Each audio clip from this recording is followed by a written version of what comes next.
Tripathi. Yes, now I am going to present my deliberation. Good afternoon to all my dear teachers. This is my last class of this program. Today I will discuss on inclusive pedagogy. Pedagogy. What is pedagogy? And what is inclusive pedagogy? Let me clarify these two concepts.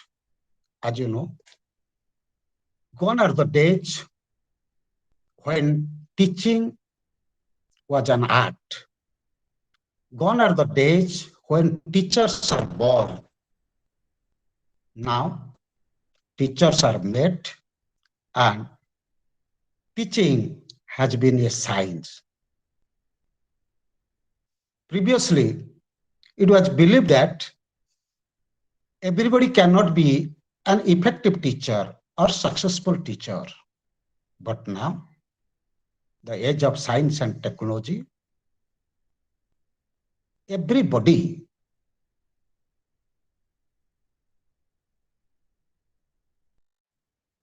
can be a successful teacher or an effective teacher. Teachers can be made if they go on thorough preparation, are exposed to different in-service and pre-service programs of teacher education. Everybody can be a successful teacher. But question arises, who is an effective teacher?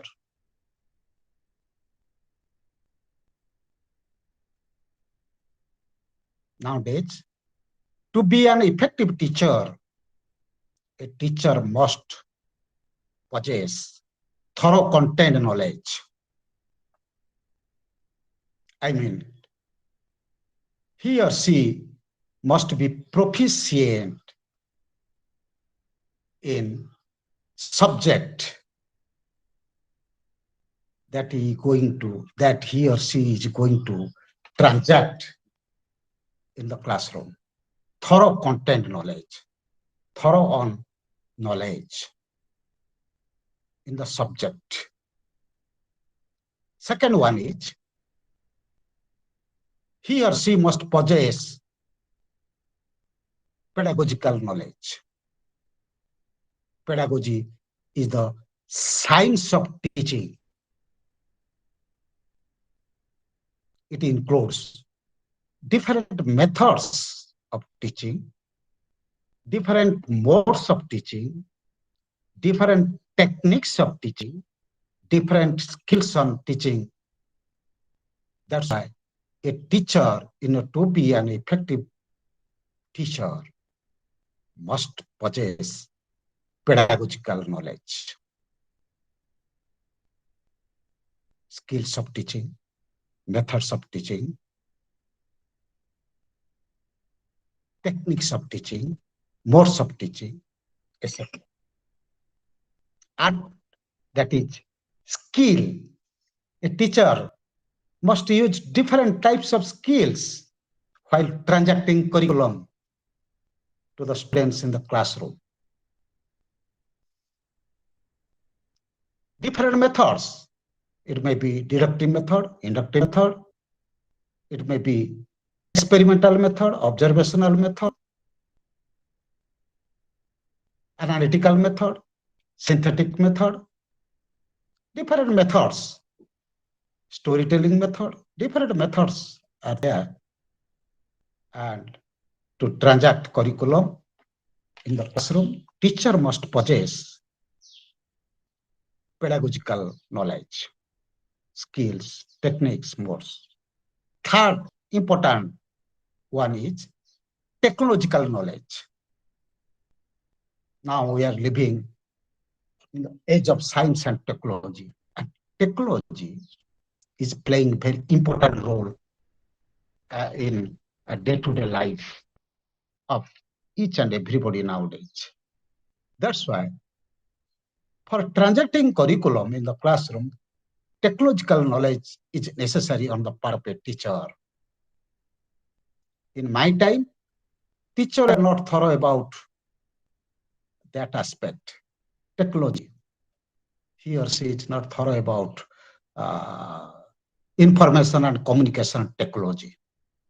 But nowadays, teacher must possess technological knowledge, to transact curriculum to the students in the classroom.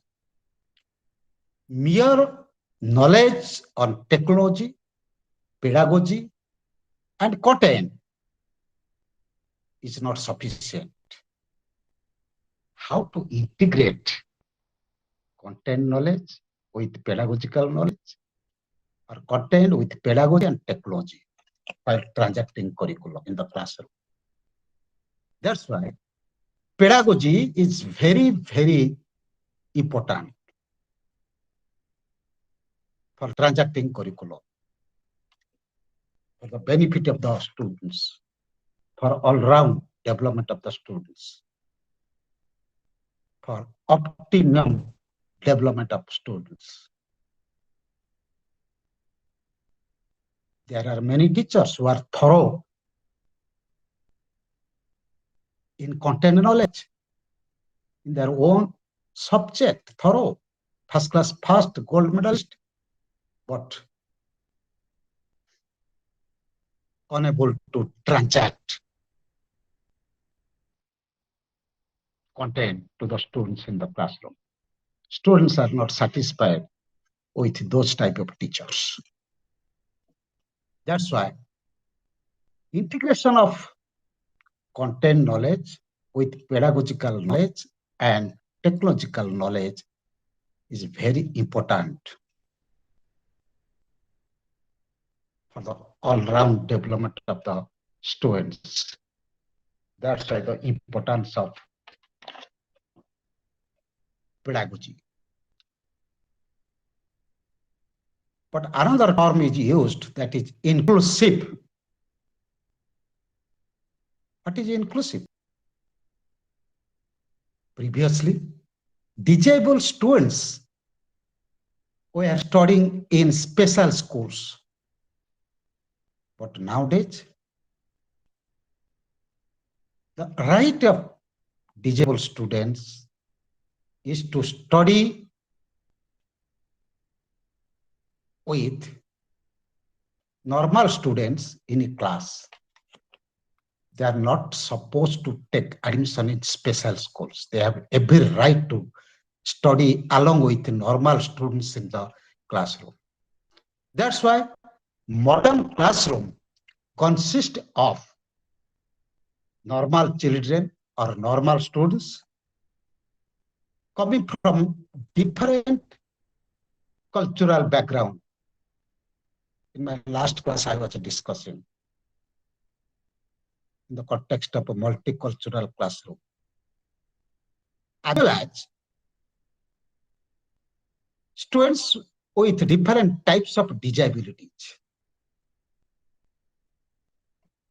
Again, I am reiterating that modern classroom at present consist of normal students with different cultural backgrounds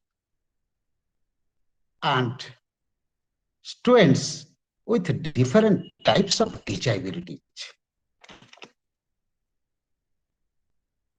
That's why it is very challenging. It poses challenge. Classroom is challenging on the part of students, and it poses this setup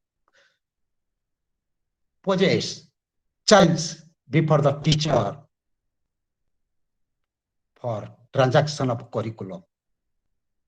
I mean, successful transaction of curriculum. Transaction of curriculum with success. That's why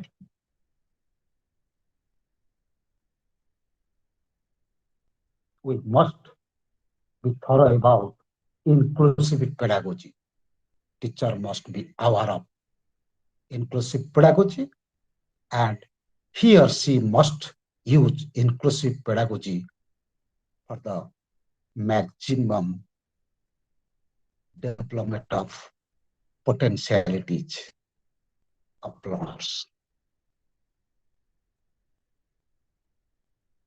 Utmost unfoldment of potentialities of the students is our motto. Utmost development of potentialities of the students needs to be guaranteed by teachers. So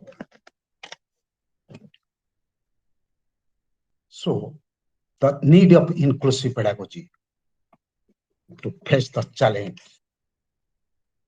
of students studying in the classroom, coming from different cultural backgrounds and students coming with different disabilities. Then pedagogy must be based upon inclusive pedagogy must be based upon different methods of teaching.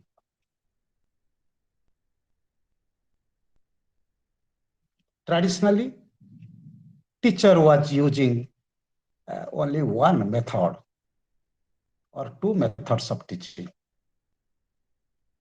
But nowadays, teacher must use or inclusive pedagogy includes use of different methods of teaching. Deductive method, inductive method, observational method, narration cum discussion method, experimental method, different approaches and different methods must be used by the teacher so that each and every student of the school in an inclusive setting could be benefited. That's why inclusive pedagogy includes different types of methods. And inclusive pedagogy also includes different modes of teaching. As I was discussing with you, auditory modes,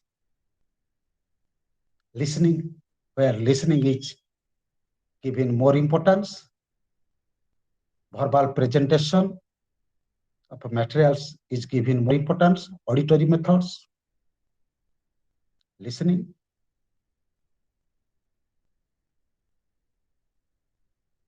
The pedagogy or the mode of pedagogy which is based upon auditory mode gives stress on listening ability of the students. Lecture method, presentation of material verbally to the students. Then second one is visual mode. Inclusive pedagogy must be based upon visual mode. Sight, seeing, vision of the student should be given importance while transacting curriculum in the class.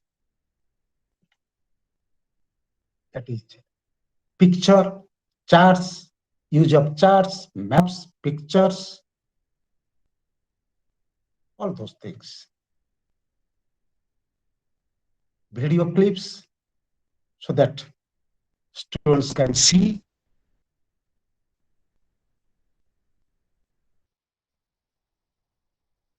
So, inclusive pedagogy must include visual mode. Then it must include verbal mode. Verbal mode, either verbal mode, oral mode, written mode, writing on the blackboard, that is what verbal mode. And also it includes, inclusive pedagogy includes physical mode, physical action, physical mode, physical action, gesture, posture, body language, activities, kinesthetic activities, bodily activities, body language, sign language, for deaf and dumb students, sign language, lip reading, movement of lips, then different modes for reinforcement or motivation, which also comes under physical mode, that is smiling, nodding your head, smiling, mode of physical mode of reinforcement. And social mode, collaborative learning, cooperative learning, project work, teamwork. That's why inclusive pedagogy must be based upon different modes and activities. As you know, the founder of multiple theory of intelligence, Gardner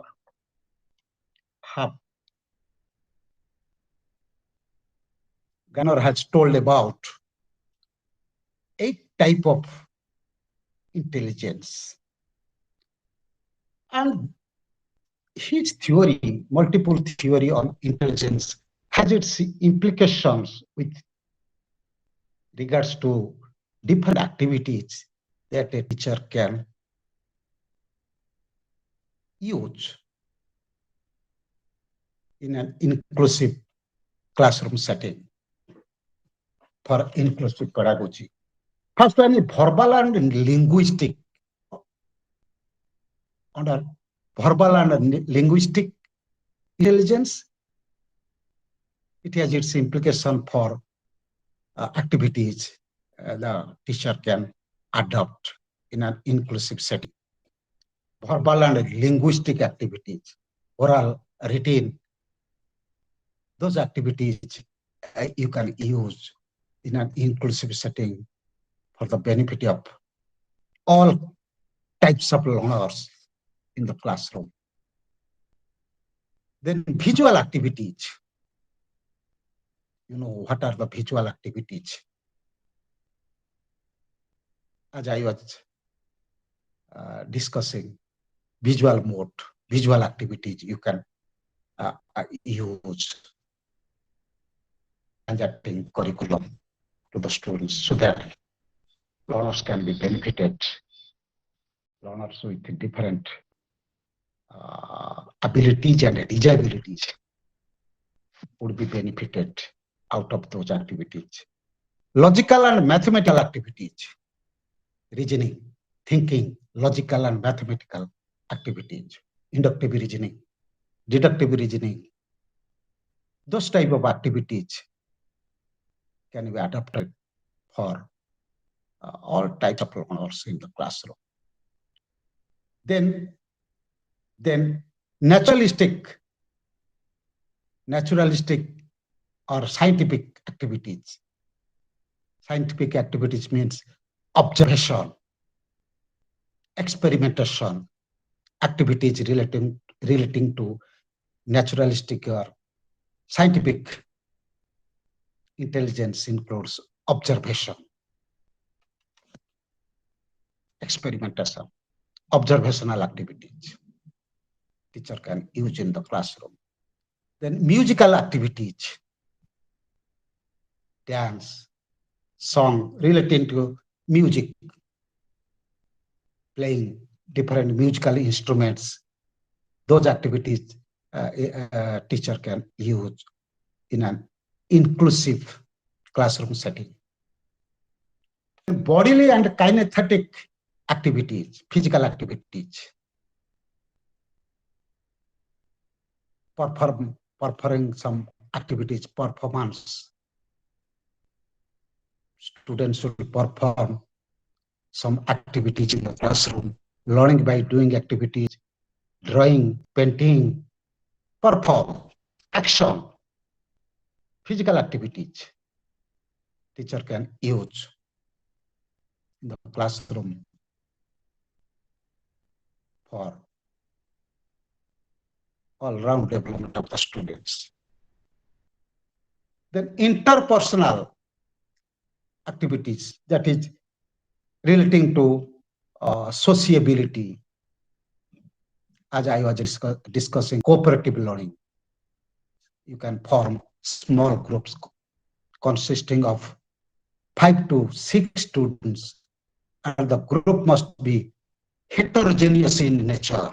Heterogeneous in nature, not homogeneous.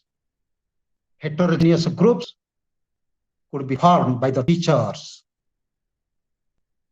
for cooperative learning, for teamwork, for collaborative learning, for project work, so that they could get an opportunity, student could get an opportunity to share their ideas for development of multiple ideas, construction of knowledge, multiple ideas, concepts, multiple interpretations, small groups, sociability, it can develop sociability. That's why social activities, interpersonal activities could be given importance in the classroom for the benefit of different types of students studying in an inclusive setting. Maybe able persons or able students, or maybe disabled students. Then intrapersonal activities, self-learning, that is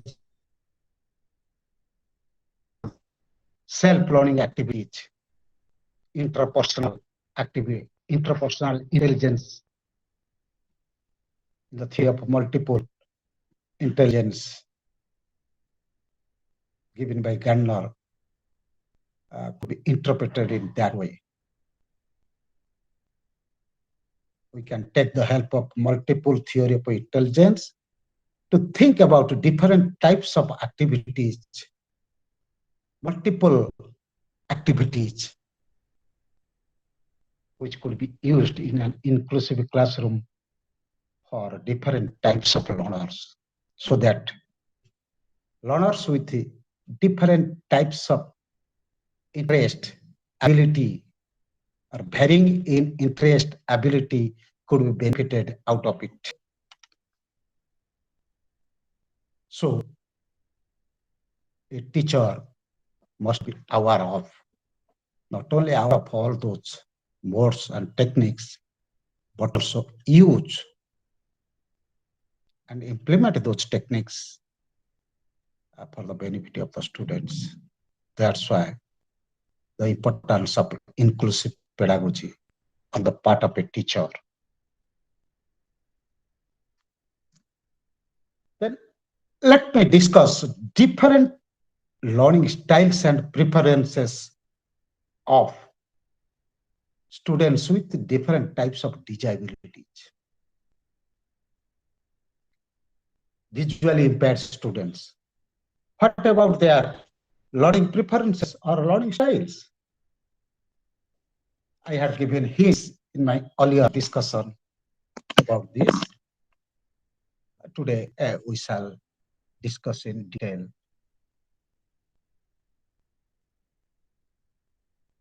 As you know, visually impaired children lost their vision. They have no, they lack visual capacity. They cannot see. That's why we must think about the pedagogy or more teaching so that visually impaired children will be benefited out of our teaching. What about their preference so far as sense organ is concerned? They give trace on auditory mode of uh, transaction. They give trace on, or a teacher must give trace on auditory mode of transaction for visual impaired children. Oral approach should be given more importance. Verbal approach, reading aloud, verbal presentation of content in the classroom. Then only they can be benefited out of it. Then kinesthetic and bodily mode. They want to learn by doing. How to learn by doing activities, touch, feel. Let them touch objects. Can be benefited. They can be benefited to it. Bodily activities. Bodily activities means physical activities. Let them engage with some sort of physical activities.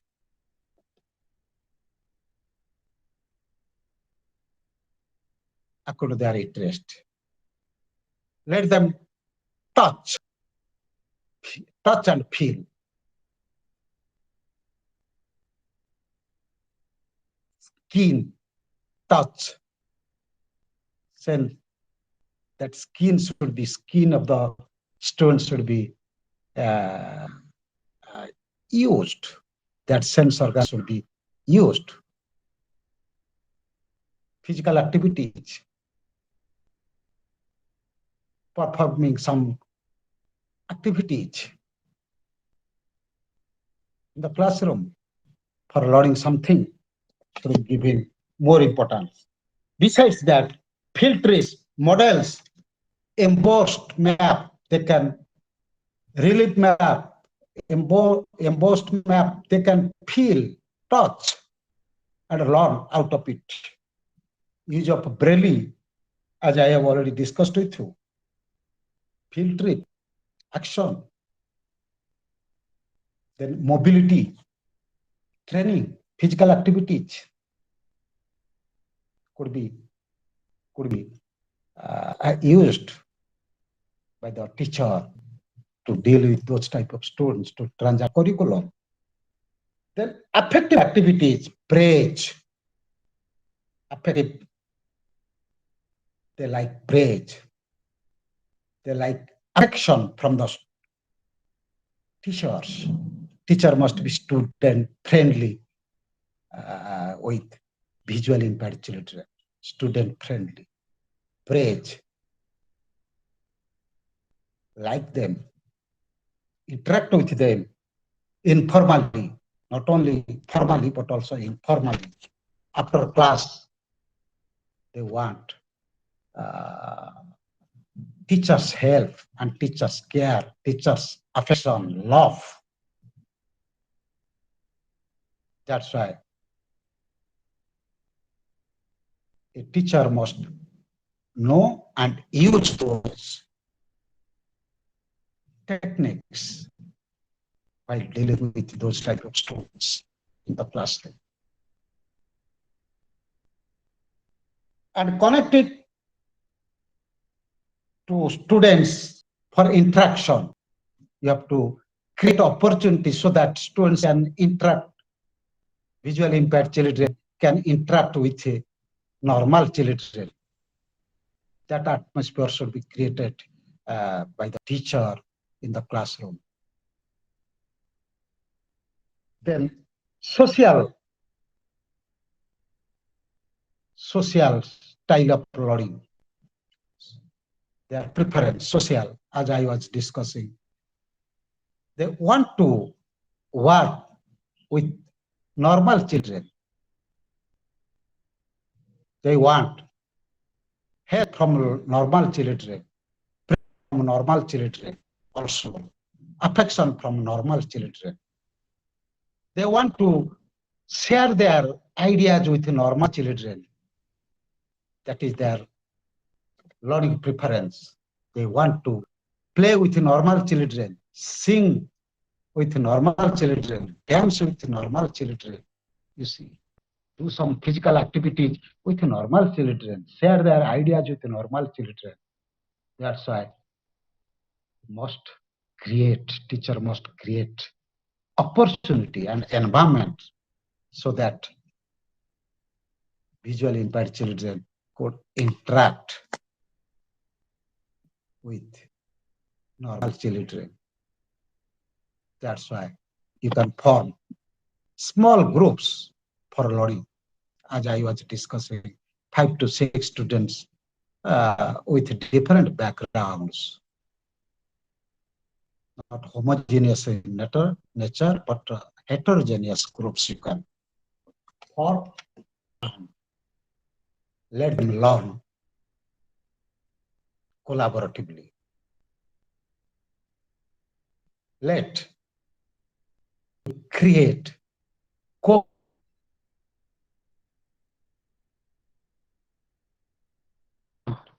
let some activities done in a team activities. So they will be benefited. Visual impaired children will be benefited. Then comes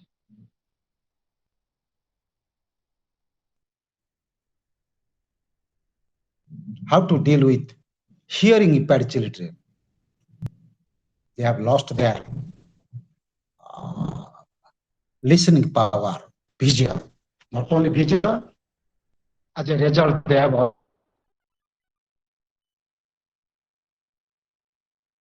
also lost deaf and dumb. We said deaf and dumb students because unable to speak. They are deaf, at the same time they are unable to speak. What about their learning preferences? Learning preferences is visual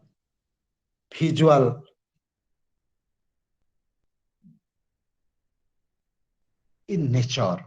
They prefer visual activity in the classroom.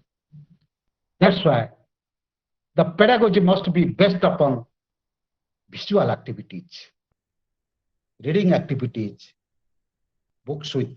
they want books with illustration.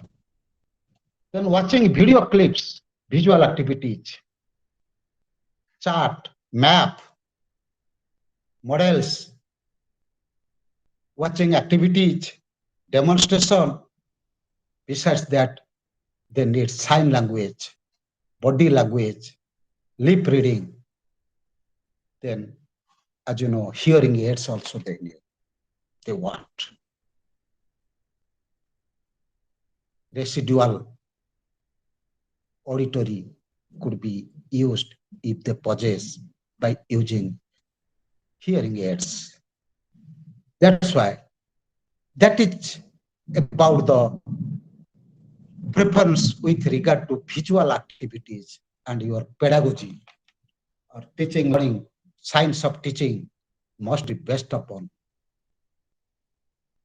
visual activities for the benefit of hearing impaired children. Then they prefer kinesthetic or tactile activities, tactile or kinesthetic activities they prefer. Physical activities they prefer. They cannot sing, but they can dance. They can perform some activities. They can use their body to learn physical activities. That's why physical activities should be conducted while transacting curriculum. You must have learning by doing method. They must do some activities in order to learn. That's why field trip, demonstration, class project in small group, gesture, posture, sign language. For reinforcement, teacher have to use non-verbal reinforcement, not verbal reinforcement. Verbal reinforcement, as you know, very good. Carry on, very nice, excellent. It can be written also, written and reinforcement, excellent, while correcting their homework, notebooks. You can write excellent, very good, written. They can read, written and understand, written praise, written enforcement, hearing impaired children. But written reinforcement cannot benefit visually impaired children. That's why visually impaired children requires verbal reinforcement, whereas hearing impaired children will not be benefited out of verbal reinforcement. Non-verbal reinforcement like smiling can encourage them, smiling, nodding your head for correct answer given by hearing impaired children through action. That's why they prefer kinesthetic activities. That is their learning preference. Activities or learning which is centered around kinesthetic activities would be more beneficial for those type of students, hearing impaired students. Then affective, same. Encouragement, praise, positive reinforcement. Then smiling, nodding your head, love, affection, attraction, they also require for their progress in the class. So then social, preference to social activities, as I have already discussed, same thing. They want to be interacted with normal children. They want to share their views with normal children, want to play with normal children, want to be friend with normal children. That's why you have to create opportunities in the classroom for their social development, for their adjustment. After all, after getting education, they will live in a society where normal persons are there. How to deal with normal persons? They must know the skill of interacting with the normal persons. That's why positive atmosphere, positive environment should be created in such a way that hearing impaired children can play with normal children, could share their ideas with normal children, could create friendship or intimacy, create intimacy with normal children, create friendship with normal children, and how that intimacy or relationship would be strengthened. That is your lookout. That is the lookout of the teacher. You have to create environment or create opportunity so that they could get chance to create friendship with the normal children, and that intimacy or friendship, how should sustain or continue throughout schooling. That is your lookout. It must be guaranteed. In other words, how intimacy should continue, or relationship would continue throughout their schooling, needs to be guaranteed by teacher. Then learning disabled students. What about their learning preference? As you know, sometimes they fail to understand your language in the classroom. You have to use simple words, not difficult words for their understanding. They want concrete example, not abstract example. Some concepts they found difficult to understand. That's why you have to know the technique, skill of dealing with learning disabled students. Sometimes they commit spelling error. Sometimes they commit uh, error in calculation. That's why you must know about their lot of preference, and accordingly you must prepare yourself to deal with all those students.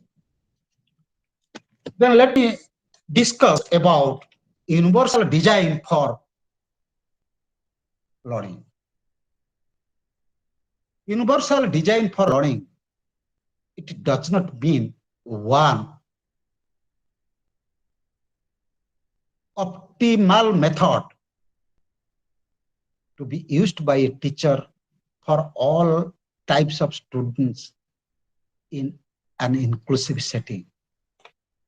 Not one method or one design. Universal design does not mean a single learning design or teaching learning design to be used for all types of students. It is based upon universal learning design is based upon the strength of all students, so that all students should be benefited out of it.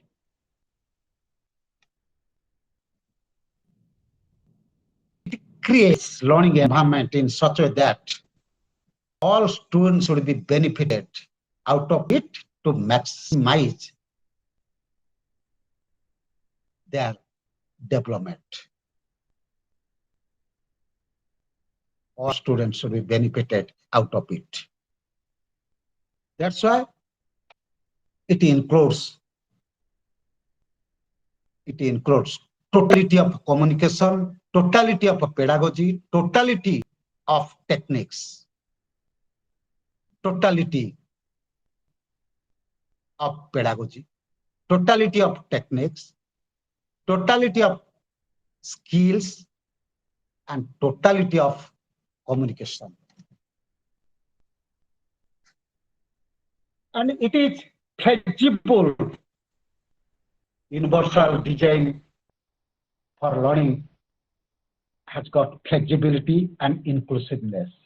Flexibility, flexible methods, flexible techniques, flexible skills, flexible modes of teaching it demands. And different types of learning materials, teaching learning materials, different types of teaching learning aids, materials, and it utilizes all types of sensation. We have got 5 sense organs: eye, ear, nose, tongue, and skin. Those 5 sense organs, total sense organs must be utilized.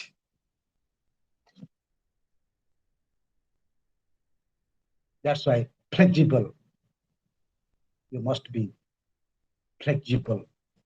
Sometimes you can use eye of the students or sight. hearing of the student, smell of the student, taste of the student, touch. They can touch and lot. Students, 5 sense organs uh, should be used. That's why a teacher must be flexible in performing teaching learning activities while transacting curriculum.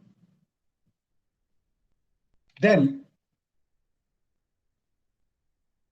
not only various transactional skills or techniques, but also different types of assessment strategies. Different types of assessment. At last, while transacting curriculum, using different methods of teaching, techniques of teaching, at last, we have to evaluate students' progress and performance. The techniques used for normal students to assess their performance cannot be used for hearing impaired children. The techniques used for hearing impaired children for assessment cannot be used for visual impaired children. That's why different types of flexibility means you must be flexible in using different types of tools and tests to assess the student's performance. It may be rating scale, observational techniques, it can be test, it can be performance test, verbal test, non-verbal test, verbal performance test, non-verbal performance test. For deaf and dumb students, you can use verbal performance test, a non-verbal performance test. Non-verbal performance test you can use for deaf and dumb students to assess. Oral test you can use for assessing blind students. If you put written questions, they may not read it. So that oral test you can use. Observational technique you can use. Rating scale, checklist, rubric, portfolio evaluation. Portfolio you can use for evaluation. Different types of assessment strategy you can use. That's why flexibility in using different types of materials and assessment techniques, different types of methods, modes of teaching, skill of teaching. That's why flexibility and inclusiveness. Space should be appropriately space management, appropriately designed space. Where? What should the sitting arrangement of the students with the different types of disabilities to take care of?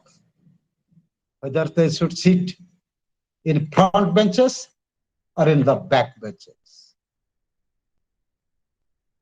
Whether it should be circular in nature or line. The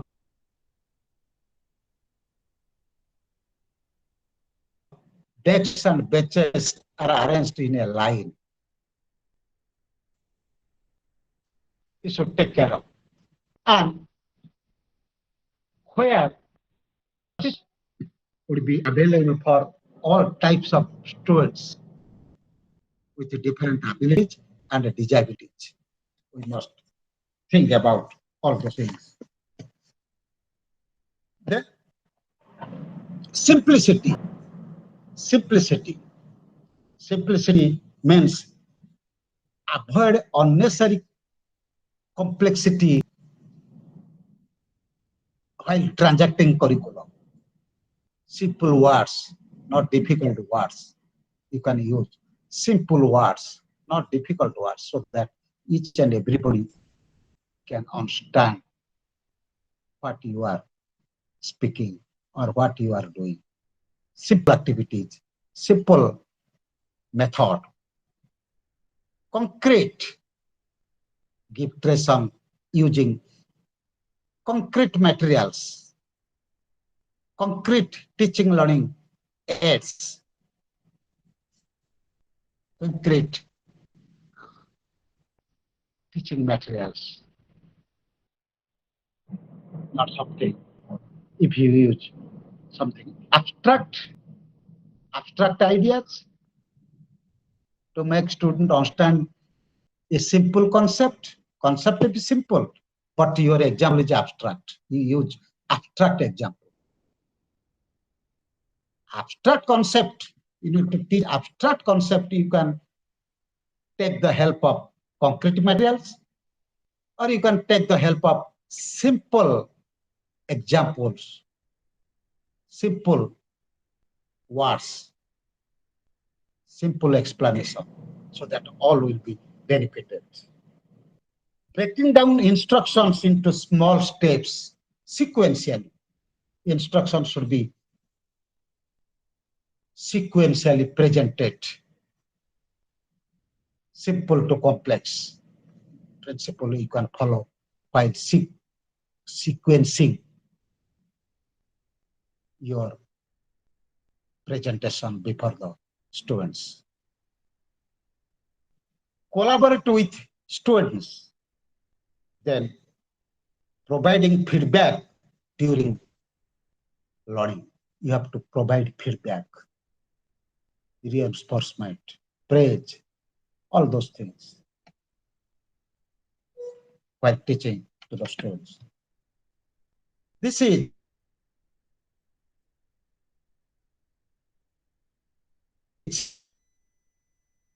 part of a teacher to deal with the students, both disabled and normal children or able children study together or are studying together. And safety, security, all those things should be taken into account. Safety, physical safety, no punishment, emotional safety. For emotional safety, you have to create psychological atmosphere, good environment, so that student feel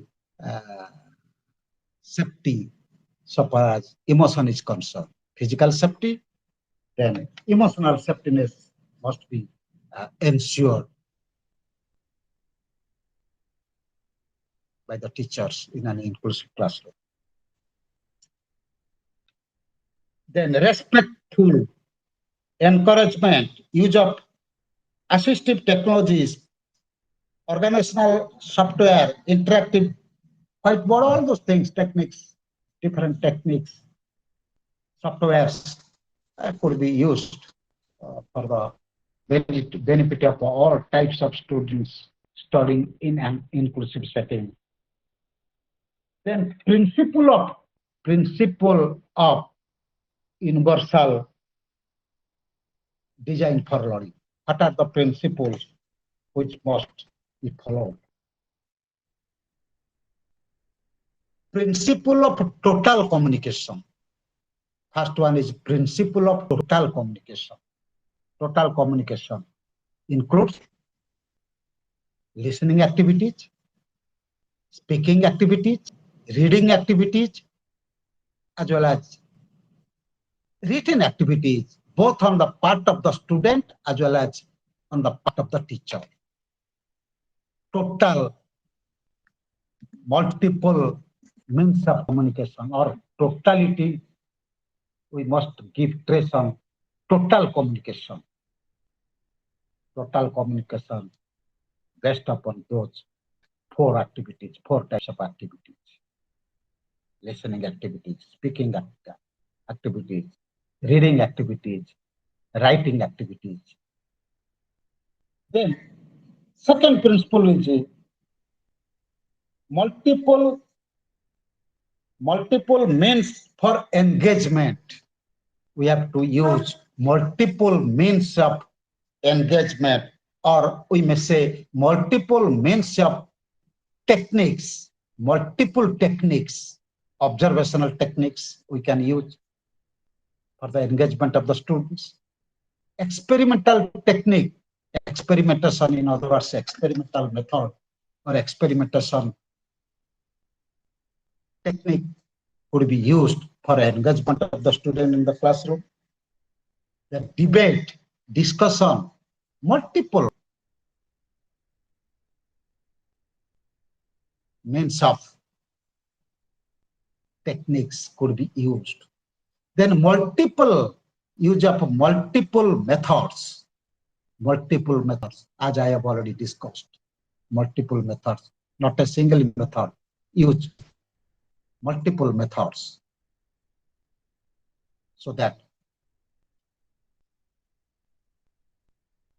all students, all types of students will be benefited out of it.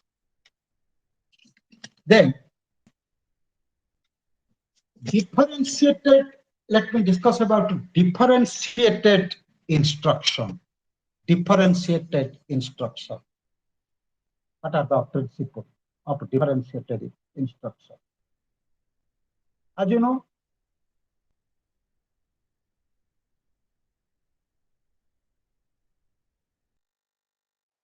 totality of experiences, curriculum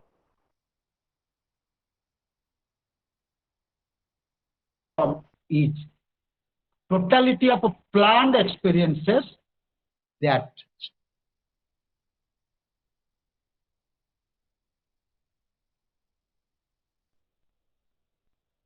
it is not something content given in the textbook. Textual, it is not something textual experiences. Textual experience. Curriculum is the totality of experiences. Totality of experiences that students gain from both outside as well as inside the classroom. That's why differentiated instruction must consist of differentiate content, differential content, differential in nature, different contents, according to the interest of the student, according to the readiness of the student. Content must be different, and according to the motivational needs of the students. So content must be different for learners. Activities are totality of experiences that you provide to the students must be based upon this principle of difference. Content must be different.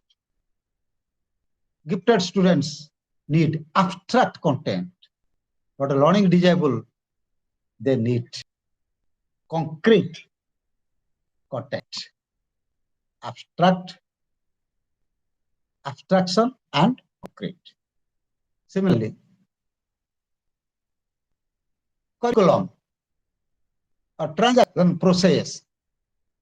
See, for visually impaired children, learning disabled students, then hearing impaired students, gifted students must be different. Then differentiate process means different process,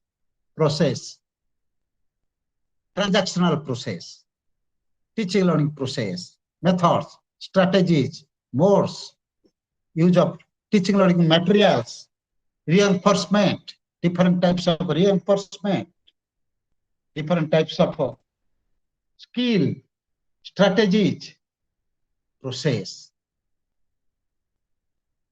different types of different processes need to be used by the teacher to deal with the different types of learners in an inclusive classroom.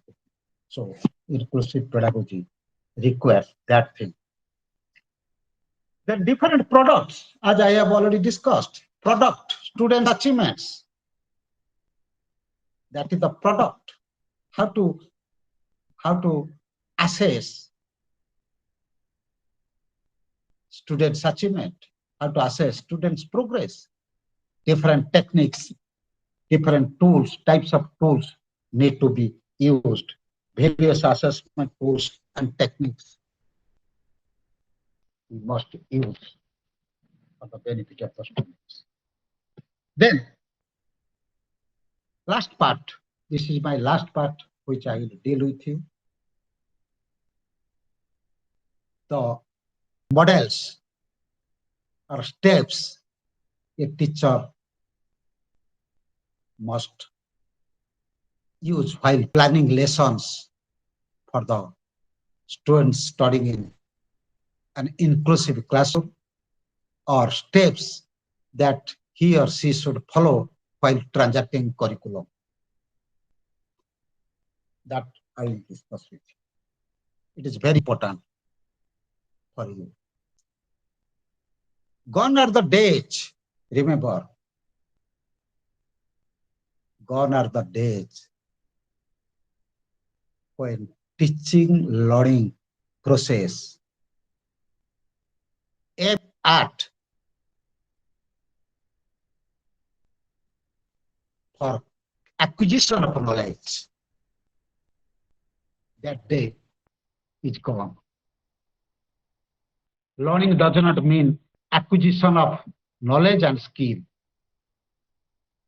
That day has gone. Now, learning means exploration of knowledge, creation of knowledge, construction of knowledge. Learning means not acquisition of information or skills or knowledge. That was the idea of 20th century. But learning in 21st century aims at creating new knowledge. How student will create new ideas, new knowledge, new principle, something new.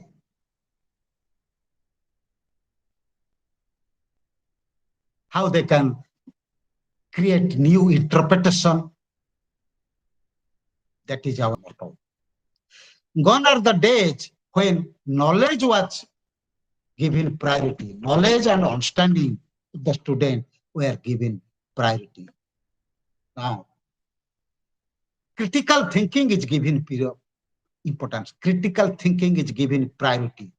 How to develop knowledge and understanding was the main aim of 20th century learning. But now, how to develop critical thinking on the part of students given more importance. Critical thinking. What is critical thinking? How to take a decision, ability to take a decision, ability to evaluate pros and cons of something, evaluation ability to evaluate what is good, what is bad, what is pros and what is cons. Evaluate ability, what is right, what is wrong, ability to evaluate, ability to apply, application ability to solve, to deal with a new situation. Application ability. How to solve a problem, problem solving ability comes under critical thinking. Analyze concept, analyze a topic from different angles, different interpretation with different interpretations, analyze a concept, a principle, a topic with multiple interpretations. ability to think divergently, that means development of creativity, ability to develop originality, uniqueness, flexibility, elaboration, elaborative ability, divergent thinking. These are the objectives of teaching and learning in 21st century. In other words, development of critical thinking is given priority. Acquisition of knowledge is not given priority. Acquisition of information, acquisition of or memorization of information, acquisition of skill is not given importance. Understanding is also not given importance. How to develop critical thinking, how to create knowledge, create a new idea, create new interpretation, given more importance. That's why all over the globe, constructivist learning strategies are used by the teacher in the classroom. Previously, we are using Herbartian steps: introduction, presentation, application, or evaluation. These are the 3 steps a teacher were following. All teachers all over the globe were following to transact curriculum. But that step, that strategies, Herbartian steps and strategies are outdated nowadays. We are using, every teacher should use or must use constructive-based teaching learning strategies so that student could able to develop their critical thinking, and at last they can create new knowledge, new idea, new skill, new principle, new theory. Creation of new idea, creation of new knowledge, that is given importance. That's why two most important strategies, types of strategies are used by the teacher all over the globe nowadays. One is icon design model, another is 5E model. You must be aware of all those models. Let me discuss icon, interpretation, construction, design model. It consists of 8 to 7 steps. First step, while transacting curriculum to the students in the classroom, we can follow icon model.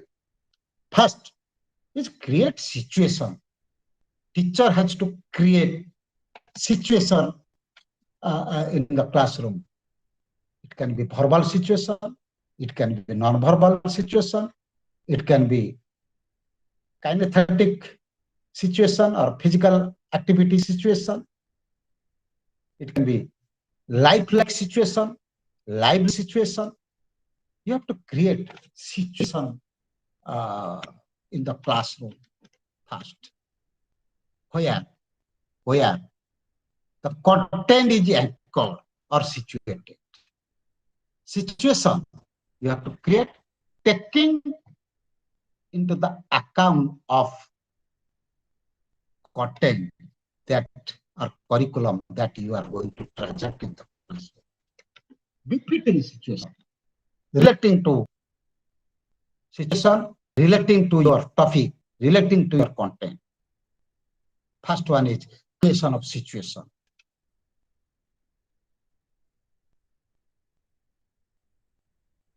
Different techniques you can use for creating situation. As I have already told, verbal, it can be verbal situation, non-verbal situation, kinesthetic situation, activity-oriented situation, or it can be lifelike visual situation, auditory situation, kinetic situation, or it can be lifelike situation or a lively situation. You have to create situation based upon the content that you are going to transact.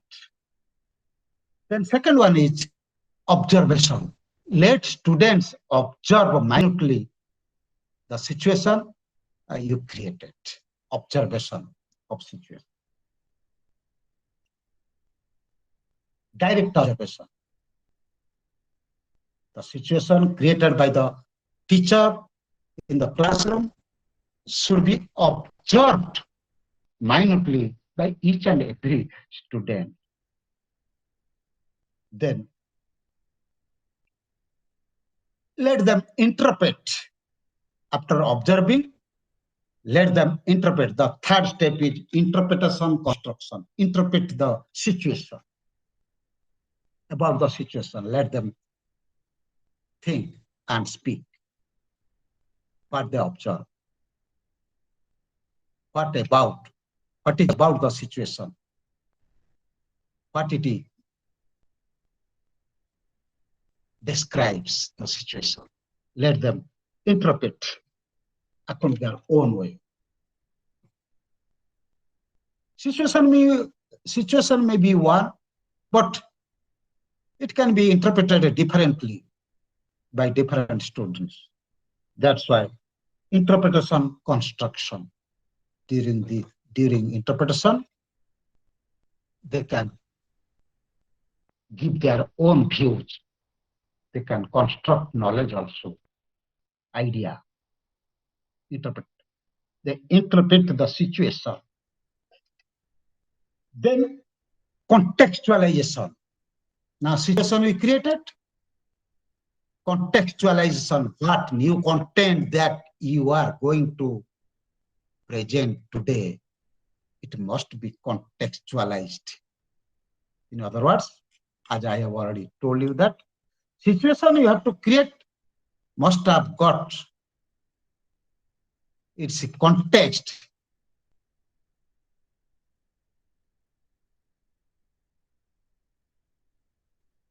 To the content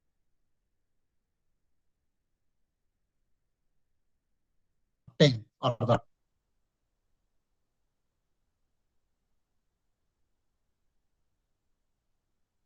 topic that you are going to teach, transact. That's why situation must be created appropriately. Then cognitive apprenticeship, you have to help student. You have to provide guidance, explain some difficult things to the students. Cognitive apprenticeship, you have to provide support, your guidance to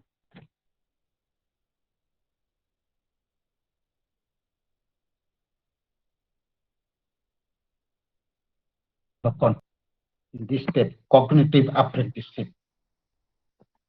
Then you collaborate. Collaboration step comes. In collaboration step, you have to form small groups, and each groups of students, each group consists of 5 to 6 students, and group must be not homogeneous in nature, but heterogeneous in nature. And let them work jointly in the group. Small groups, 5 to 6 groups will be formulated, and each group must consist of 5 to 6 students with different abilities and disabilities, with students from different cultural background.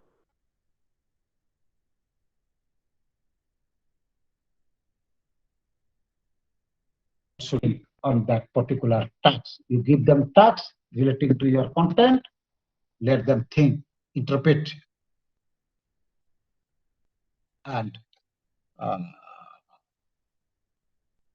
make them ready for presentation before other groups. Then multiple interpretation. While they present, each group present in the classroom before others. There must be discussion, there must be argument, there must be counter argument, there must be wrestling, fighting with ideas among different groups. Which one is? Each group will be given opportunity to present their interpretations before others.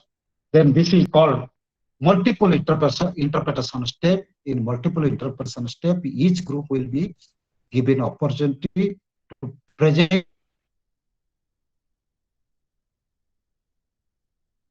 their topic, and you must initiate as a teacher, you must initiate a discussion.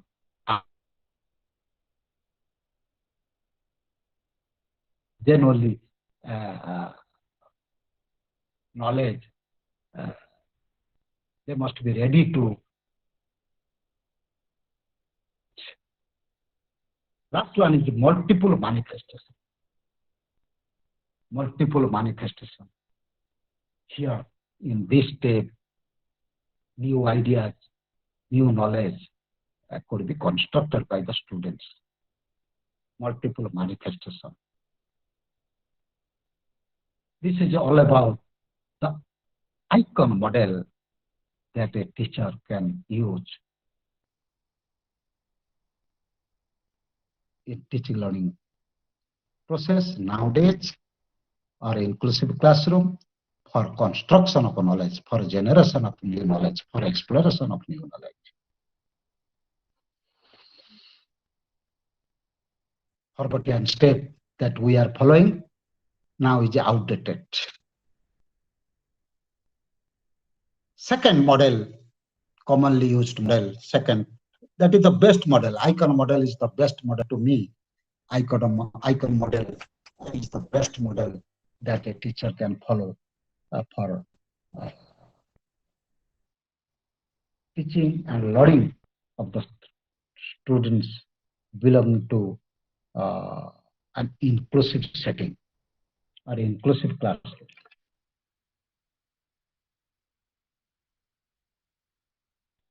By most of the teachers all over the globe is 5E model. All these, it includes 5 steps, and all those 5 steps start with English letter E. Engage, engagement, exploration, explanation, elaboration, evaluation. 5 steps. Teacher can use those 5 steps in teaching learning process. First step is engagement. Engage. You have to engage. You have to give some activities like observation. You created in icon model, you created situation and allowed students to observe the situation. Here, you have to also create situations and let students engage themselves with certain activities. Engage. First step is engagement. Here, students should be engaged with certain activities. Explore. Let the student to explore. As in case of interpretation construction, after observing in icon model, student could able to interpret that situation according to their own interest, according to their own capacity or ability. That's why here, let the student explore some new ideas. Here also you can form group, small group you can form, cooperative learning strategy, both icon model and 5E model follow cooperative learning strategy. Divide students divide students into different groups, different heterogeneous groups.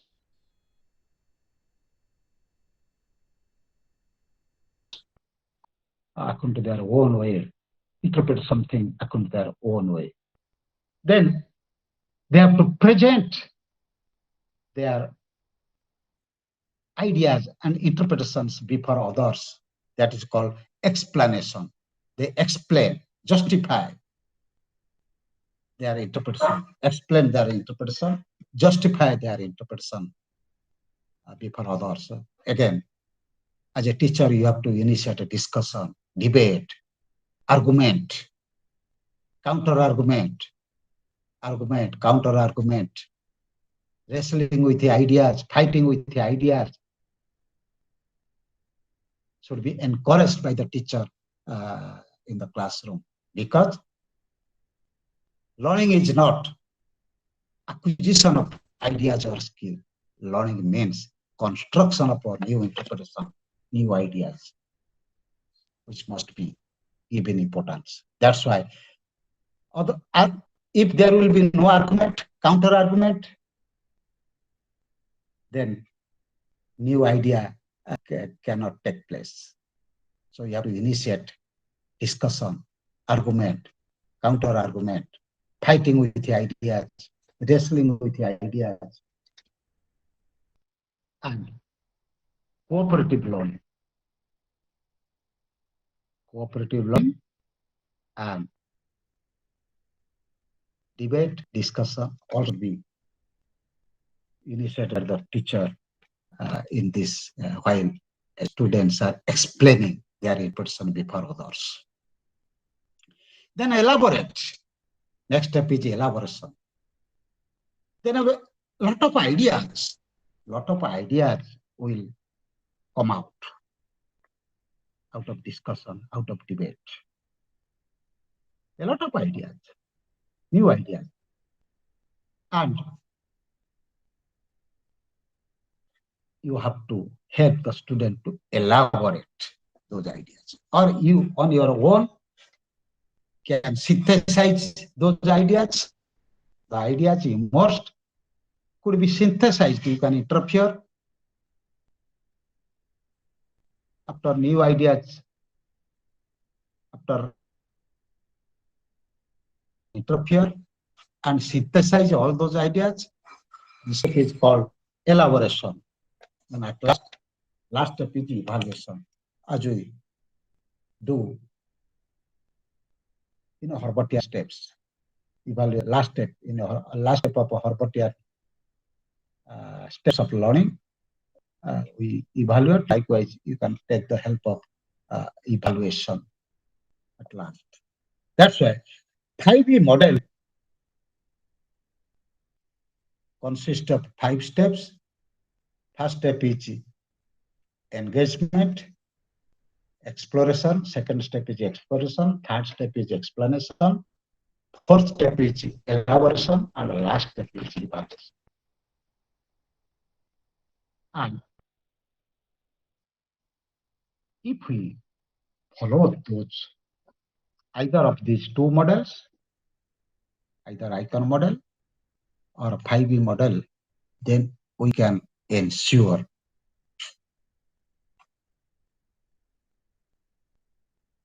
expression of new ideas, construction of new ideas by the students in the classroom.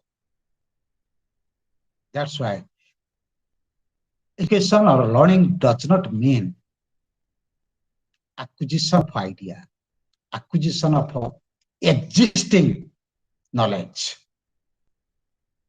multiple idea, multiple interpretation, multiple elaboration. 5 plus 5. What is 5 plus 5? You must say 10. But nowadays, it demands multiple answers from the students. As many as answer student can give to that particular question. But they have to justify. 2 plus 2, 4. 2 plus 2, another person will say 2 plus 2 equal to 3 plus 1, 5 minus 1, 6 minus 2. What is wrong with it? multiple answer. That teacher must take care of. Ask questions so that you must demand multiple answers to that question. But in 21st century, we are demanding only single and final answer. If a student failed to give a single and a final answer, he was not awarded mark. But now we have to demand multiple answers from the students. Multiple answers. If they give justified answer, they should be given marks. When did India get freedom? Multiple answers. But if you demand only one answer, that is 1947, the question is, when did India get freedom? Only single answer. If you demand, then nothing will. 1947. Only one answer. If a student say, one day after the independence of Pakistan, 1 year before the death of Mahatma Gandhi, India got freedom, his answer is correct. One day after the independence of Pakistan, his answer is correct because he knows two information, two things. The date of independence of Pakistan as well as the date of independence of India. He should be awarded 2 marks. Instead of awarding 2 marks, we are awarding him 0 because he has not written 1947. This is the tragedy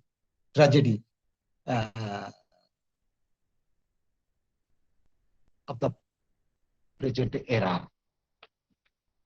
Present era demands multiple answers from the students. But in 20th century, we are demanding only one answer. Objective type question means only single answer, one final answer. 2 plus 2. If students don't write 4, he will be awarded 0. If students write A, he will be awarded 1. If students write 3 plus 1, will be awarded 0. Because he has not written 4. Answer is 4. And this is final answer. Why this is final answer? Why not 3 plus 1? Why not the answer is 5 minus 1? Why the answer will not be 6 minus 2? LHS is equal to RHS. You see.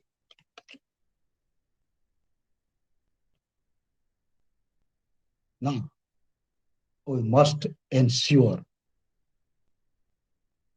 multiple answers, ensure multiple interpretations, ensure development of divergent thinking, ensure creativity, ensure decision-making ability, problem-solving ability. We must ensure evaluation ability. In other words, we must ensure development of critical thinking on the part of the students. That's why the need of inclusive pedagogy.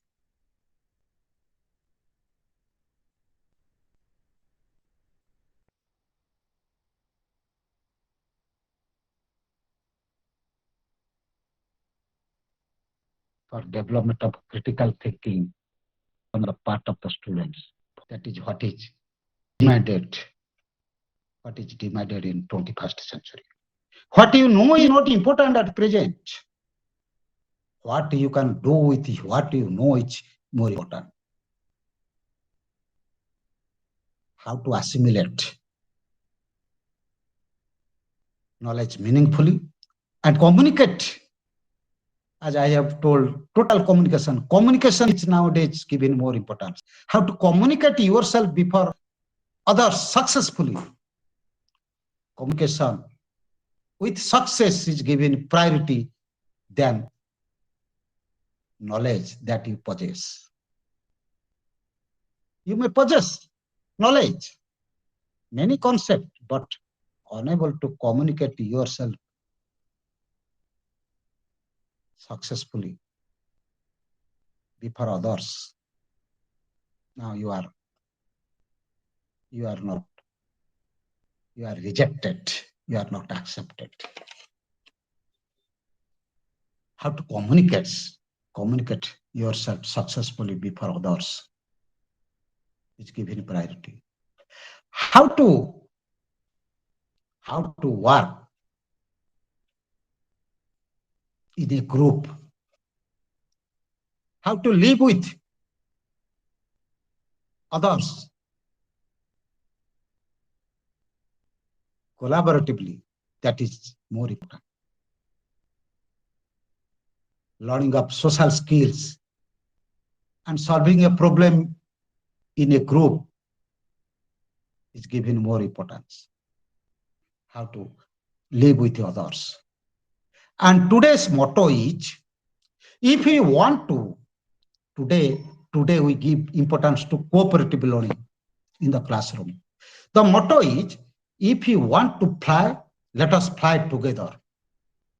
If you want to seek, let us seek together.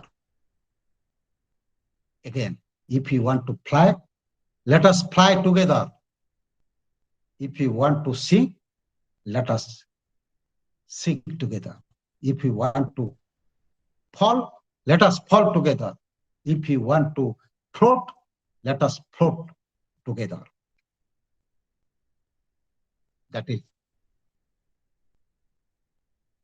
is the last pillar of education, that is learn to live together. You have to learn to live together. In 20th century, learning to do was given importance. Learning to know was given importance. Learning to be is given importance. But now, learning to live together is given importance. That's why teacher must focus on collaborative and cooperative learning, along with teamwork. Teamwork. That should be underlined for transacting curriculum successfully by using inclusive pedagogy in the class, so that all will be benefited out of it, so that we can ensure critical thinking on the part of the student. You can ensure fullest development of potentialities, which has been given importance in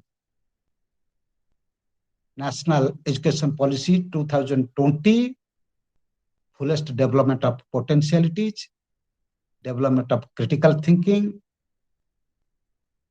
and how to live together, how to develop communication skill. These are given importance in National Policy Education 2020. Then only we can claim ourselves to effective teacher. You can claim then only that you are an effective teacher. And accordingly, you have to prepare yourself to face the challenges of students with different abilities and disabilities, with different types of strength and weaknesses. This is all about my today's topic. Now topic is open for discussion. If you have any doubt, you can interact with me. 10 to 12 minutes are left to close our class. You can now interact with me and put forth your doubts if you want, or you can share your views for group interest if you have any experience, inclusive classroom, you can share for the benefit of your friends. Now the topic is open for discussion.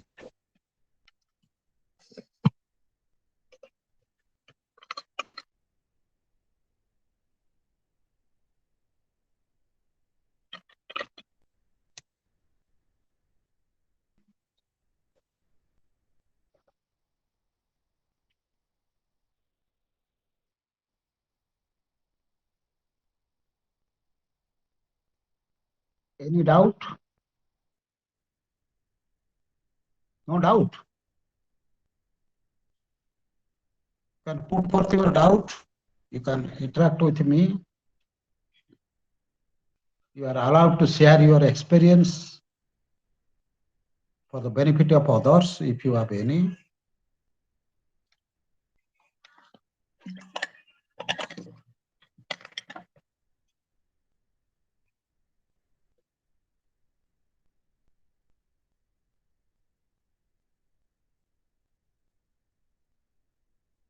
Sujata Polorkar, mic is. Sujata, are you interested to put question? First on your mic, then ask question. Oh, very nice session. No question. No question. Just you gave one comment. Very nice session.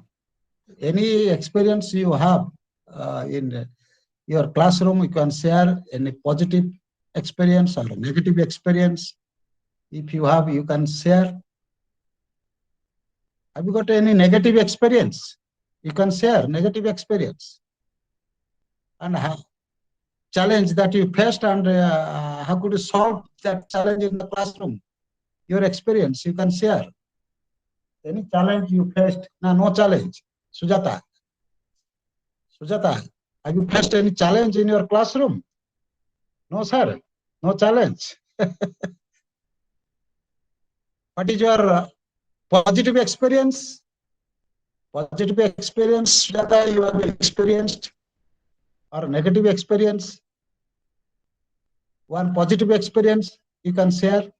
If you have no negative experience, classroom experience, you can share your positive classroom experience for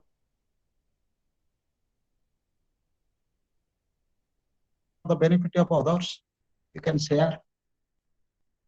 Do you follow constructivist strategy, Sujata? Orputian steps you follow, or 5B model you follow?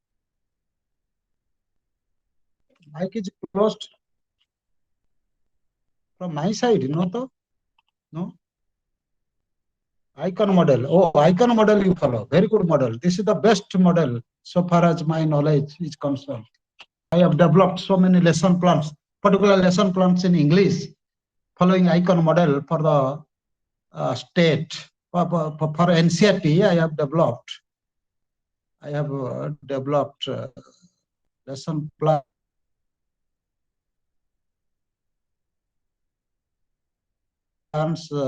in teaching prose, teaching poetry, following icon models. I was one of the resource persons to develop this. I am making video using these methods. Very good model.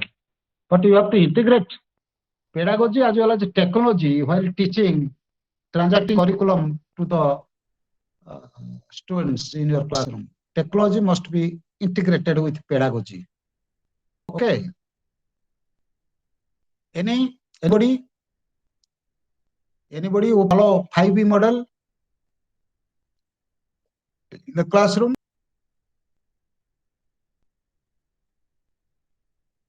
Either 5B model we can use, or icon model we can use in the classroom for the construction of knowledge by the students, because learning is no more an acquisition of knowledge.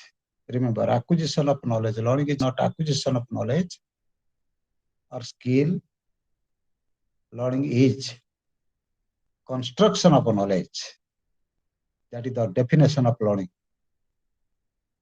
Construction of knowledge by the students, either individually or collaboratively, Learning means construction of knowledge by students either independently or collaboratively when they're engaged actively with social and natural experiences. So, students should be exposed to social and natural experiences and let them interpret those experiences jointly and collaboratively, and let them present their interpretations before others for discussion, debate, arguments, and counter arguments. Then only we can ensure construction of knowledge on the part of the students. That's why learning means knowledge construction. It must be given importance, not acquisition of knowledge. Rote memory, memorization of fact should be avoided. Mechanical teaching or pedagogy should not be based upon law of exercise, mechanical drilling, avoid mechanical drilling, avoid repetition.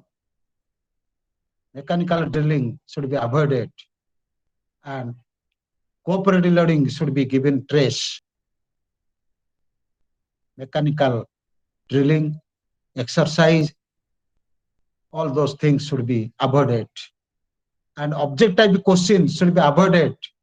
Let students put problem posing question to the students.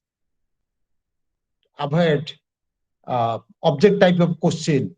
Don't ask object type of question. Ask question in such a way that it will generate multiple answers from the students. Any doubt?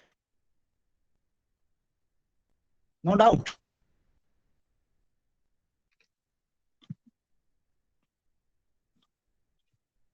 Will we close the session?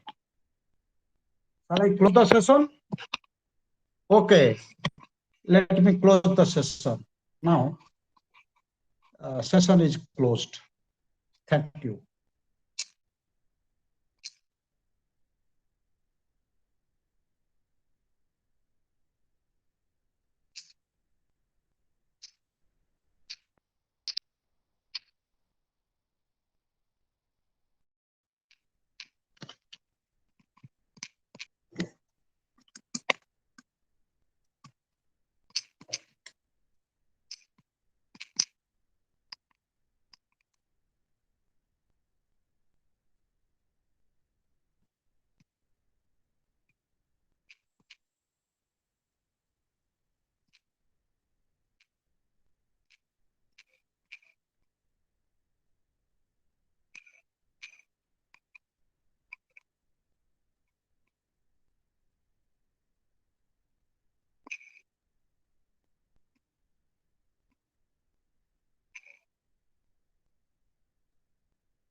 Hey, ke makado?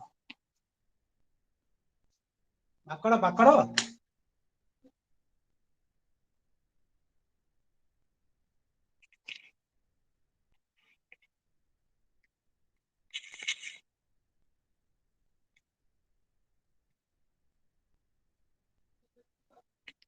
କଣ କହିଲ? ଚା ଟିକେ କରେ ତାପରେ ଦେଖିବା। କାଇଁ ବନ୍ଦ କରୁନି? ସରିଗଲା ତ ସରିଗଲା କାଇଁ ବନ୍ଦ କରୁନି? ସେ କାଇଁ ବନ୍ଦ କରୁନି? ତାଙ୍କ ସାଇଡରୁ ବନ୍ଦ କରିବା କଥା ତ।